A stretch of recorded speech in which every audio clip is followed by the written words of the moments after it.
থানায় বলছি আমার বোনকে হত্যা করা হয়েছে, কিন্তু থানায় আত্মহত্যা বলে চালিয়ে দিয়েছে। ওর শাশুড়িকে এখনো আইনের আওতায় আনে নাই।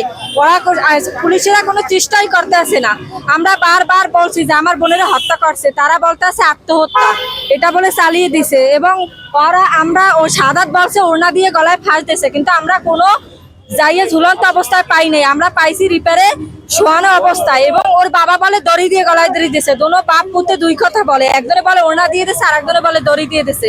আমরা জানি এটা হত্যা করা হয়েছে, আমরা এই হত্যার বিচার চাই। আমরা সাদাত এবং নাজমা বেগমের ফাঁসি চাই। যদি ফাঁসি না হয় আমরা জনগণ আরে খুন করবো। যদি না মারিয়ে ফেলাইছি তাহলে, যদি আমাদের জনগণের হাতে পুলিশে ওদের মৃত্যু না চায় তাহলে পুলিশে ওদের শাস্তি দেব। আমরা চাই ফাঁসি চাই, ফাঁসি চাই। আমাদের প্রধানমন্ত্রীর কাছে একটাই দাবি, ওদের মা ছেলের ফাঁসি চাই। এই রিপে আমার মেয়ের হত্যা করা হয়েছে। আমার মেয়ের শারীরিকভাবে অনেক নির্যাতন করছে। আমার কাছে 3 লাখ টাকা যৌতুক দাবি করছে।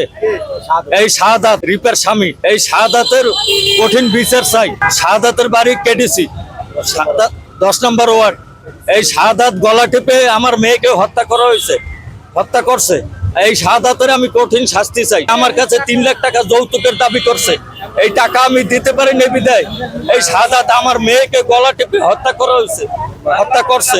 আমি মামলা করছি, এই মডেল থানায় আমি মামলা করেছি। ছেলে নেশা করিয়া মানে খুব 3 লক্ষ টাকা চালায় পিক আপ, বাপে চালায় ভ্যান গাড়ি, 3 লক্ষ টাকার ফাইনে খুব জ্বালাতন করছে। এই 3 মাস আগে মেয়েরে অনেক মারছে। মারার পর আমরা ডাকলার পর কয় আমরা ডাকলাম তাই আরো এই মেয়েরে মারবে।